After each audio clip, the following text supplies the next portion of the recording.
అల్లూరి సీతారామరాజు అంటే వ్యక్తి కాదు, సమూహ శక్తి. ఒక అల్లూరి సీతారామరాజు చనిపోతే 1,00,000 అల్లూరి సీతారామరాజులు పుట్టుకొచ్చి బ్రిటిష్ వారిని తరిమివేస్తారు.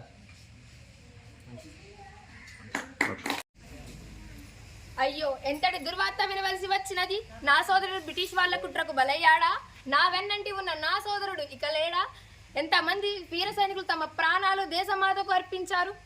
తెల్లవార్ల కుట్రలు కుతంత్రాలు తెలిసిన దేశం కోసం పోరాడి వీర స్వర్గం అలంకరించినారే. భరతమాత ఎంత మంది ముద్దు బిడ్డలను కోల్పోయింది. ఎంతమంది నా సోదరి మనులు విధవలాయి విలిపిస్తున్నారు.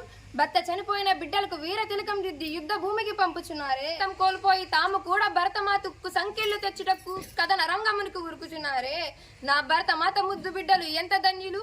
దేశం కోసం ఫిరంగులకు గుండె చూపుతున్నారే. తుపాకీ గిళ్లను పూల జల్లుగా తలచి మన ముందుకే ఉరుకుతున్నారే. అమ్మ భరతమాత, నేనిప్పుడే కథన రంగానికి వెళ్తున్నా.